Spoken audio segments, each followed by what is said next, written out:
Some people have compared him to a left-wing version of you, charismatic, breaking the old rules. What do you think about that?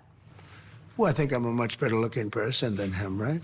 But what if Mamdani becomes mayor? It's going to be hard for me as the president to give a lot of money to New York because if you have a communist running New York, all you're doing is wasting the money you're sending there. So I don't know that he's one, and I'm not a fan of Cuomo one way or the other, but if it's going to be between a bad Democrat and a communist, I'm going to pick the bad Democrat all the time, to be honest with you. Do you see Mamdani as the future of the Democratic Party? No, I think the future of the Democratic Party is going to fall, as far as we're concerned, relative to the House Democratic Caucus and members who are doing a great work all across the country. Well, okay, so how's this going to go? You got. Hakeem Jeffries was asked this morning if you're the future of the Democratic Party. He said no. Good to know. Do you have a response? No, I'm focused on the next 2 days. Do you think you're the future of the Democratic Party? I don't dare predict the future. That's why I'm out here canvassing to deal with my anxiety to get through the tape of the future of 9 p.m. on Tuesday. Boy, oh boy, oh boy, oh boy, oh boy. So we got to talk about another bombshell poll showing that Zohran Mamdani is currently collapsing. His campaign is in free fall as the most accurate pollster of 2024. Atlas Intel is showing that Mamdani is only beating Cuomo by 4 points. 4 points going into election day. Now, I want to talk about this poll because you're probably going to see a lot of polls from the mainstream liberal media that are going to be negative towards President Trump and Republicans because the media does this every single time there's an election, right? Right before the election, they'll put out a whole bunch of polls that are extremely negative, right? They'll make it seem like it's doomsday for Republicans and Trump due to the fact they're trying to affect the outcome of the election. So I'm just telling you guys, don't listen to the mainstream liberal media polls, all of them that were wrong, by the way, in 2024, when you talk about this current election coming up, right? When you talk about what's happening in New Jersey, when you talk about what's happening in Virginia, when you talk about what's happening in New York. And that's not to say that Democrats can't win all three. I mean, they probably will. They are the favorites to win all three. But just understand that a lot of these polls are designed to sway public opinion, okay? So just keep that in mind. And that is why I focus mainly on this poll, because this poll actually has a track record of not being influenced by what they want to happen rather than what is actually happening, which again is Mamdani collapsing, okay? Mamdani's collapsing probably due to the fact that he's been supported by foreigners, Muslims across the country, and socialists outside of New York City, right? That is where a vast majority of Mamdani's support actually comes from. America, we have never had to pay attention very much to the results of a mayor's race in New York City until now. And Tuesday night's going to blow the doors off you for political fascination, all right? Here we go, the 5 boroughs. Zohran Mamdani, the Democratic Socialist, Curtis Sliwa, running again as a Republican, Andrew Cuomo, a Democrat, running as an independent. 4 years ago, here is how it shakes down. 4 of the 5 boroughs, deep blue, right? Eric Adams at 67%. The area where Sliwa did the best with about 70% of the vote was down here in Staten Island, but elsewhere, he just got blown out, all right? Come back to 2025, and this is what we've done for you for election night. This is the borough of Queens, okay? Folks at home, I want you to understand how many countless interesting stories there are in each of the 5 boroughs. This is just one right now. You're going to meet a Democratic congressman who represents part of this district coming up momentarily here. All right, so this is Queen. We'll put on our locator map here. Population, 1 borough, America. Population, 2.4 million people. Foreign born in Queens, 48%. Languages spoken, 160. Do you get the idea here? I mean, this is just a tapestry of culture and ethnicity and religion and politics. And man, it all comes together come Tuesday night. Right now, I'm a little more quiet because I'm on the quiet side of this race. But I'm going to tell you that once November 4th comes around, I will tell the story.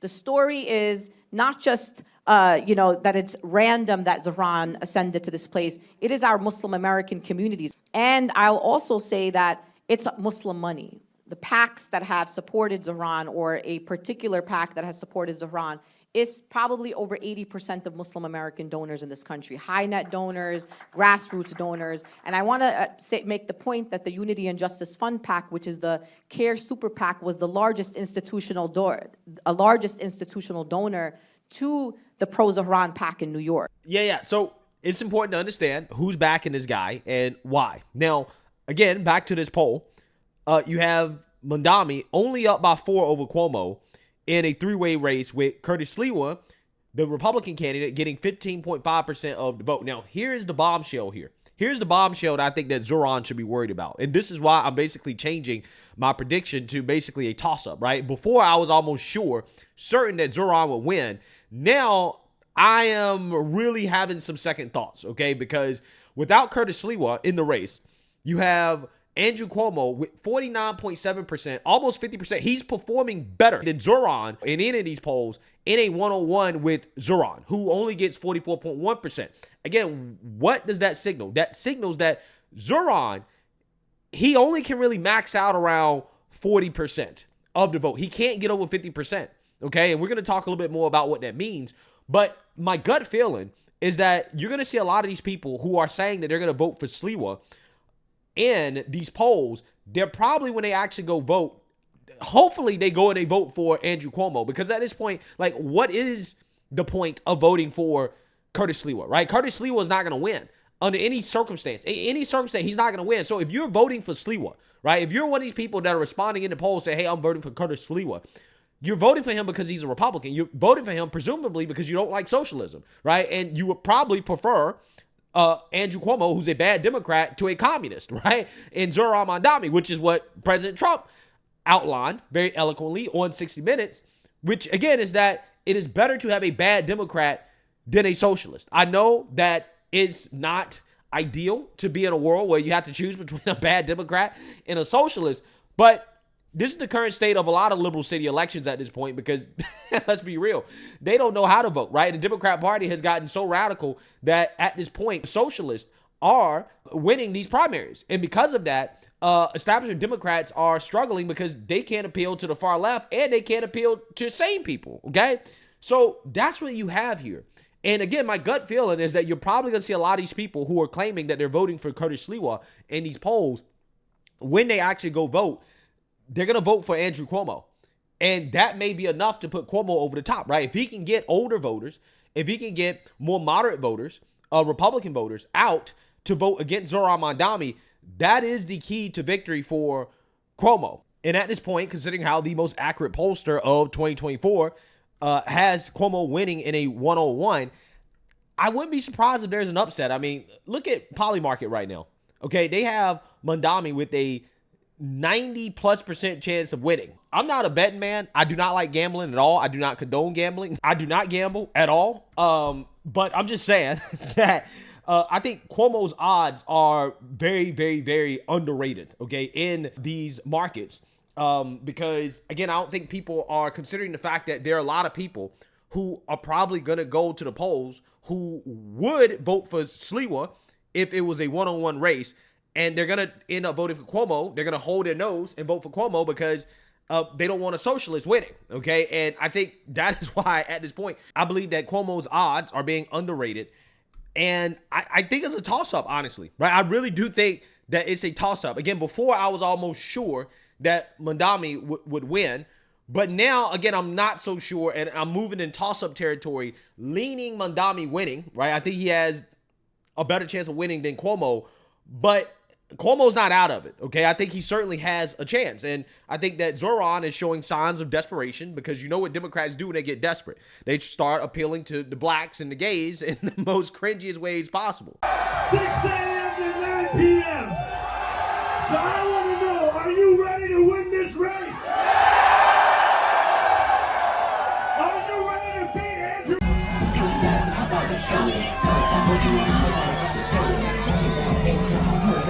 Yeah, again, that looks like desperation to me, right? Because again, that's what Democrats do when they really want that black vote, right? When they really want that minority vote, they start shucking and jiving, right? They start doing the tap dance, right, for black people, because ultimately they don't believe that black people actually care about policy. They care about being in the club, right? Singing "Not Like Us," okay? A song that, in my opinion, I think has kind of killed rap. I think rap is dead at this point. But anyways, another point that I want to drive home here about these polls.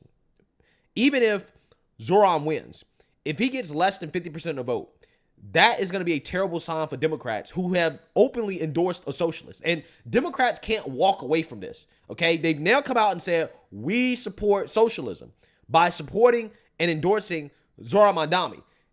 In a left-wing, far-left city like New York City, if this man loses, or if he wins by slim margin, like, for example, if he only wins by 4 points, okay, barely getting 40% of the vote, that is going to be devastating news for the Democrat Party, who, again, has endorsed socialism, and they're looking to take their socialist branding across the country in swing states where, if, again, Mamdani can't even get 50% of the vote in New York City, they have no chance, absolutely no chance whatsoever of winning in swing states moving forward into the future if this is what Democrats are going to get on board with. And I think all of the smart people in the Democrat Party on the left side of the aisle know this, right? They understand that a Mamdani win, especially with a slim margin like this, would be a disaster for Democrats who've openly endorsed socialism. New York is New York. It's definitely it's the media capital, the financial capital.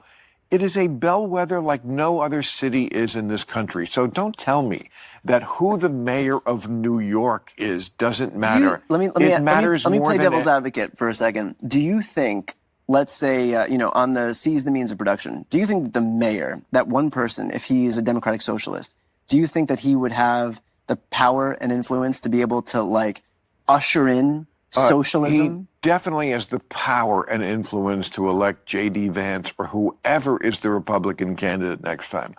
It is a walking commercial for the Republican Party nationally. I think the Republicans are going to... When you let the Democrat socialists, and now they're actually calling themselves socialists, when you let them take over a major American city, this is what you get. The state-run grocery stores, which work so well in Cuba and the Soviet Union and Venezuela, just bad ideas. And again, this ugly streak, streak of anti-Semitism. Who's the most popular politician on the left?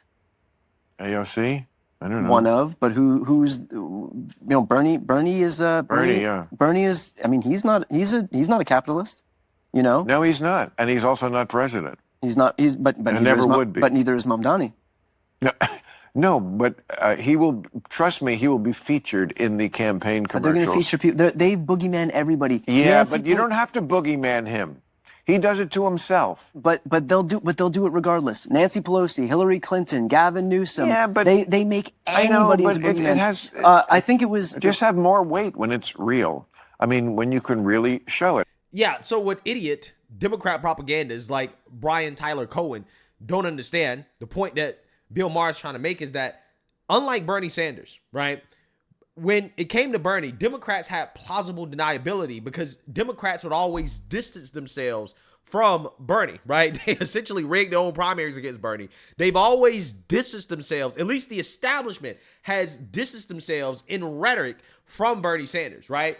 They've always made it seem like, hey, Bernie he's one of us, but he's not really one of us, right? They've always done that with him, okay?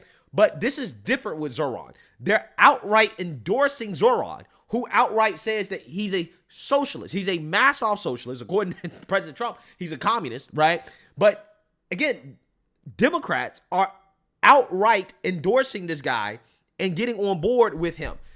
They didn't do that with Bernie, right? There's a difference, okay? With Bernie, there was plausible deniability. Oh, yeah, we know we have a Looney Tunes wing of the party, but that's not really us, right? We, flirt with them, right, a little bit because we need their votes, but we're not outright endorsing it, okay? This is not the same thing. They're outright endorsing it, and they're using Zohran's popularity as an excuse to openly endorse socialism and to get in bed with extremists. And if Zohran loses, or if his margin of victory is slim, We cannot let Democrats walk away from this because they will. Trust me, if Zohran loses or if he wins by a very slim margin, I guarantee you, Kathy Hochul, Hakeem Jeffries, all of these Democrats who got in bed with this guy, right, because they thought that it was the move, right, that was the right move, okay, before the election, I guarantee you all of them will distance themselves from Zohran. All of them will come out and they will say, well, see, I didn't really support him. I only supported the Democrat nominee, right? Because he was the nominee. That's the only reason I endorsed him. I didn't endorse him because he was a socialist. I don't agree with socialism. I guarantee you if he loses, all of these Democrats will do an about face immediately after the election. I guarantee you. The only scenario that this works out in the favor of Democrats is if Zohran Mamdani wins in a blowout. Okay, I'm talking about 20 plus points, Zohran getting 50, 60, 70% of the vote, which I highly doubt will happen. Okay, and if it does happen, that's still not great for Democrats because I'm not convinced that that translates in swing states, right? I'm not convinced that it will translate there. Okay, so with that being said, let's react to CNN debating Zohran Mamdani and what it means for the Democrat Party if he wins. Mamdani, look, this guy is taking the Democratic Party to school. He's showing us how to talk about kitchen table issues that people care about: prices, rent, food, how you get to work, the basics. And that's why he's winning. This is the most fascinating example, Jake, of a guy who's being called all sorts of extreme names. But in the end, he's a classic New Deal Democrat. He's talking about how people actually make ends meet. And everyday New Yorkers are responding. New Deal Democrat, right? Is that what they call the socialists nowadays? New Deal Democrats? Him talking about affordability doesn't mean that he actually has solutions for affordability. There's literally nothing. There's no policy that Zohran currently supports that will make New York City more affordable. In fact, it's going to make New York City more unaffordable for everybody, right? Not just the rich who he wants to tax, but for everybody. Because as I've been trying to drive home over the last few weeks on this channel, socialism does not make your life more affordable, okay? It costs. There's nothing in this world that is free. Everything that is free has a cost, okay? That cost shows up in taxes. It shows up in inflation. It shows up in inefficient services. It shows up in many places. And nothing that this guy advocates for is going to make their lives less expensive, okay? Especially when you talk about policies like, for example, rent control. The only thing that rent control does is that it might make housing more quote unquote affordable for people who can get rent stabilized units. But again, there's a cost. The cost is that landlords are less likely to take care of these units, right? To upkeep these units. They're less likely to even allow these units to be rented out in the first place, which kind of defeats the purpose because, again, you're trying to help people get access to affordable housing. But yet, if you don't have any affordable housing on the market because nobody can make money off of it due to the rent stabilization policies, then you're not going to get more affordable housing, okay? Also, on top of that, people who are not living in rent stabilized units, their housing costs are going to go up. Their housing costs are going to go up due to the fact that the rent stabilization policies have distorted the market. And the crazy thing is that we already have concrete examples on how conservative policy, supply side policy, helps lower rental costs, helps incentivize building more housing in some parts of the country. Like, for example, in Minneapolis, in Austin, Texas, rent prices are declining, right? The cost of housing is declining because of the fact that they are deregulated. They are reforming some of these zoning restrictions that disincentivize building of new houses and new homes, okay? We have examples of rent declining across the country in some cities due to conservative policies, okay? We have examples of this. We don't have many examples of rent stabilization making housing more affordable. We don't have too many examples of that. So again, you know, to a young person, a young, naive fool, right? All this stuff sounds great. And that is what they're depending on in order to win elections. That's the only thing Democrats care about at this point. All they care about is winning elections. They don't give a damn if they destroy a city. They just want to win. That's it. That's it. The Democratic Party should take a lesson from Zohran. where Mamdani is taking us is to socialism, and it's because of the groundwork that was done by Mayor de Blasio when he was in office, the policies that he enacted that caused the economic demise of the business community. Now they're looking for help, and they didn't, and unfortunately looking at it and finding an anti-Semitic Islamist socialist, and that is not what they need. They don't need more taxes, they need less taxes. And I can assure you, socialism is nothing more than just mutually shared poverty. And that's what New Yorkers are going to get when if they elect Mamdani. Hey, Jake, just really quick on that, with all due respect, Congressman. We did, for example, pre-K for all, universal early childhood education. New Yorkers love it. Business community loves it. It helps keep high-quality workers in New York City because they can afford the price to live. So, my friend, I'm sorry. What we did was good for the economy. I also just want to say, okay, Mamdani is kind of running Donald Trump's playbook. What you all are saying about Mamdani right now, maybe some of the critiques are fair, are the same things Democrats were saying about Donald Trump, calling him names. But guess what? The people voted for him. The people like him. He probably is going to win. He won the Democratic primary. He's probably going to win on Tuesday. The question is, what happens to the party after? On your case, Donald Trump reformed the Republican Party, and now it is not the Republican Party of your grandfather or even when you started in politics. It is this new MAGA party. The question is, will Democrats follow the same playbook and follow into the Mamdani? I was just going to say, a lot of people are going to take a lot away from Tuesday, but we should caution. I mean, there's only really been the last, since like the 60s, I think 3 off-year elections that have actually went on to predict. That was 1993, 2005, and 2009. So regardless of what happens on Tuesday, we should all caution everyone not to read too much into that. Facts. I agree with that. I 100% agree with that. Okay, and that is a mistake that the mainstream liberal media is going to make. That's a mistake that a lot of people are going to make, is that if Democrats actually do sweep, right, if they sweep, a lot of people are going to look at that and say, oh, Democrats have all the momentum. This is a terrible sign for Trump and Republicans. It's like, these elections honestly really don't matter that much, right? In the same way that the elections in 2021 didn't matter that much, right? Like going into the 2022 midterms, like they don't matter that much, okay? These are off-year elections. I guess you could say maybe it's a reflection of how people are feeling in certain parts of the country. But let's be real. New York is a blue city. New Jersey is a blue state. Virginia used to be a swing state, used to be a red-ish state. Now is essentially basically a blue state, right? So again, we're talking about blue areas here. So that's why I'm just cautioning people that even if Democrats sweep, that doesn't really mean much, right? Now, again, if they win and just outright blowouts, right? We're talking about 20, 30-point blowouts across the country. That might mean something.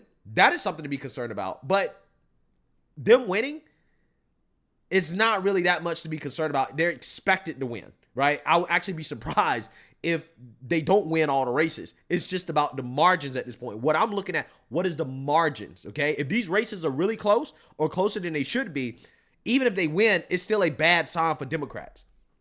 I think good campaigns win elections. And to your point, as much as I disagree with Mamdani, he is running the best campaign in that race. Did you say 2021? Because I remember in 2021, after Biden won and Youngkin won in Virginia. She worked for Youngkin, but I'm surprised. That was predictive, though. Yeah, it was. No, to win both New Jersey and Virginia. Oh, okay. But Murphy had a very close race, and I remember the day after the election being told, watch out, Democrats, watch out, Democrats. Republicans took the House so in 22. Yeah, but what I'm saying is... Yeah, but it wasn't a red wave, right? What we were expecting was a red wave.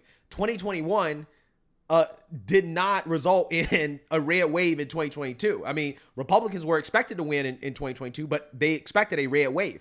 We didn't get a red wave. Again, the point is that what happens in these off-year elections, it don't really mean much, okay? Democrats won a lot of these special elections, a lot of these off-year elections, and they still got beat in 2024, right? So remember, Democrats are winning elections in 2023, right? And they still went on to get beat. So again, it doesn't really matter that much. This might be indicative, Virginia, New Jersey, Prop 50, but also there's a ton of mayor races that are happening across the city. I actually think Minneapolis is one of the races for mayor that is a little more indicative of where the Democratic Party Tell us, because people so there's 14 candidates in the race right including now. The incumbent including Democrat. the incumbent. This would be his 3rd or 4th time being reelected. There's a young Somali, first Somali person I think elected in the state also legislature. a member of the DSA, I believe, right? No, the farmer labor. Okay. It's not the DSA. But to the left of the mayor. Yeah, right. And so the question is, that is more middle of America. That is more where there have been a lot of racial tensions. There's a large immigrant population there. It might be more indicative of where the Democratic Party, if they break with things. Yeah, we're going to see what happens. Again, the point of this video is that Zohran's campaign is imploding. If the election was maybe 2 or 3 weeks away, I would say Cuomo's the favorite, right? But because the election's tomorrow, I still think that Mamdani is the favorite, but I think that his odds of winning are much less than 90%, to be honest with you. I think that Cuomo is underrated, and I think that the race is going to be closer than a lot of people think. Again, we're going to see, but regardless, even if Democrats sweep, okay, if they're winning by thin margins, that's not good. The scenario where it's actually good for Democrats is if they win in blowouts in all of these races, right? If they win in blowouts in all these races, then I will be concerned. So we're going to see what happens, but let me know what you guys think. Make sure you like, comment, and subscribe. Most importantly, share a Black conservative perspective. Peace.